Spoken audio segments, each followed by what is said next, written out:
Alright, y'all. We finna make some better gumbo this morning. We got some weather coming in. They're talking like it's gonna storm pretty good, may knock the power out, so I wanna have a big pot of gumbo on the stove, ready to go just in case it does. We're gonna dump some sausage and onions off in the pot and get them started sauteing. You're just gonna cook them onions till they translucent again. Y'all like it when I say that, I think.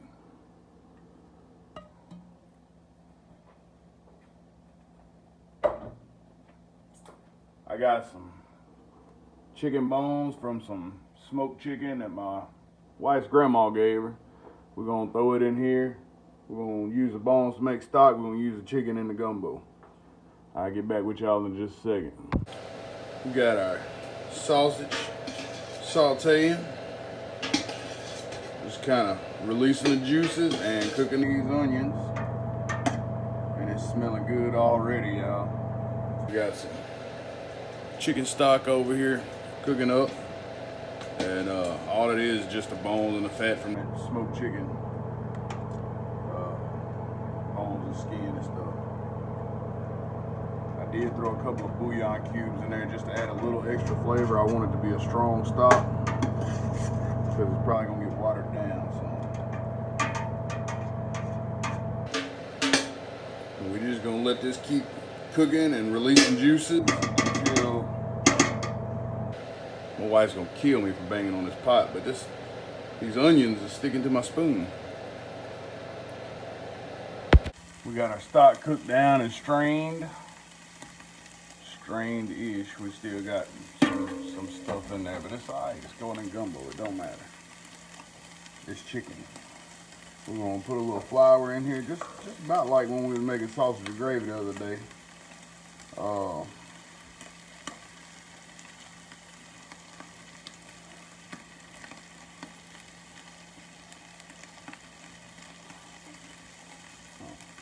Yeah.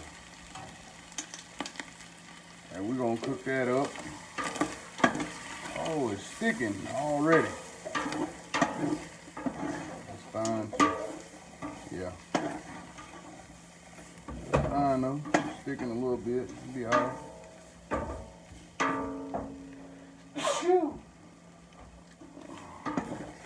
A little spicy. The pepper in there make you sneeze a little bit.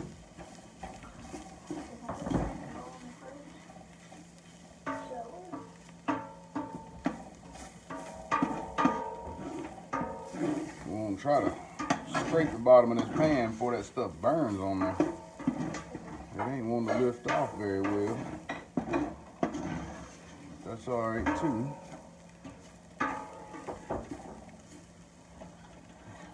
And we're gonna add some chicken stock.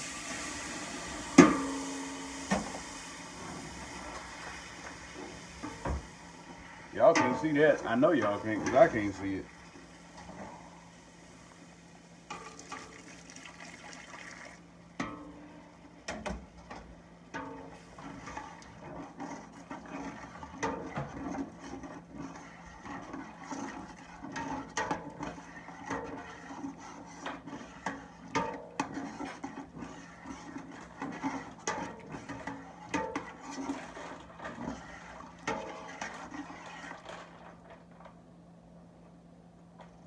Can y'all see it now? A little bit. We smoked out the house real quick.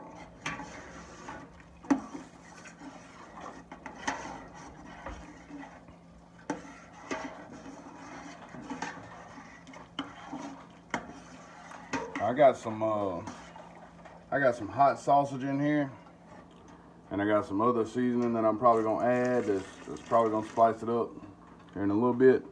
Otherwise, I would have started with a Scotch bonnet in the sausage and onions when I was sauteing it up. And it would have heated it up just right.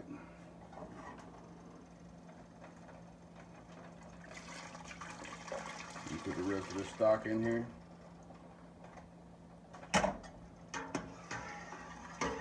Stir it in real good.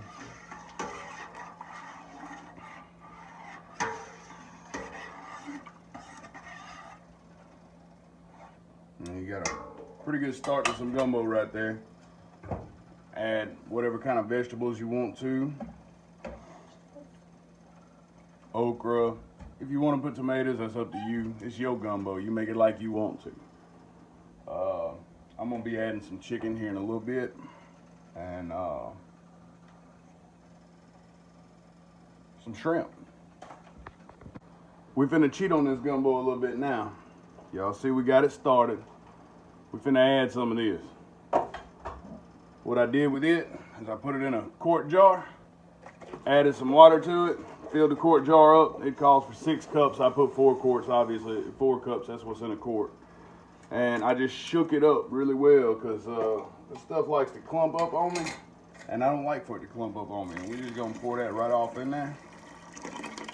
That'll give us some rice. That'll give us some seasonings. And it's a quick, easy way to enhance your gumbo. I wouldn't say use it and just, you know, call it gumbo, but you can. It is gumbo, but it's a quick, easy way to enhance your homemade gumbo too. And I'm gonna add a second one, done the same way as the first one. Just cause I want a lot of gumbo today, cause we're gonna eat on it all day with this weather coming through. And if the power goes out, it'll still be hot. I'm gonna get that last little bit of rice out of there. I'm just gonna do it off camera. It's gonna be the rest of the water that goes in there with that mix right there, and rinsed all the rice out of that jar. I lied, I didn't do it off camera, I did it on camera. And we're just gonna bring that to a boil. And then we're going to add our chicken and our shrimp. And we'll have gumbo. We just let it cook for a long time. The longer the better. Just let it simmer, let them flavors marry. It'll be delicious. I'll be back with y'all with the chicken and the shrimp here in just a minute. We're gonna bring this to a bubble and then we're gonna turn it down and let it simmer. I got it bubbling.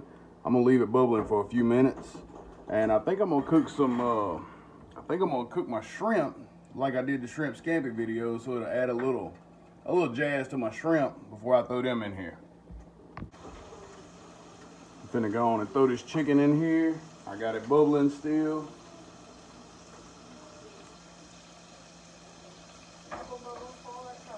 I wanted to cook the chicken just a little touch more. It's got a couple of red spots in it.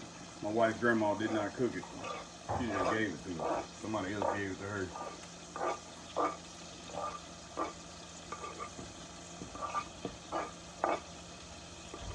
And it was already seasoned up and cooked supposedly, but they didn't cook it quite enough. So we're gonna cook it a little more. We still got it bubbling. We're gonna keep stirring it. Not quite as much as we had to stir the banana pudding, but still want to keep stirring it pretty regular because we don't want it to stick to the bottom. I got the chicken in there. I'm gonna tell y'all a little bit about that Zatarain's mix. All it really does is saves you from having to put the seasonings in there. Your filet, your peppers, celery, onion, all that good stuff. It's already in that gumbo mix, so you're pretty much just seasoning your gumbo with it. We got chicken and sausage gumbo already. It's pretty much ready. You could eat it just like this. But I did make the shrimp scampi. Y'all can't see that. Can y'all see that? Yeah, y'all can see that. I just made it right there. Didn't take any time, about 10 minutes. And I'm just gonna dump all this off in here. Butter and seasonings and everything. And it's gonna make it taste amazing. Like it didn't already taste amazing. And now, we're gonna cut the gumbo down on low. And we're just gonna let it sit here all day. If the power goes out, we got gumbo to eat still. We'll see y'all.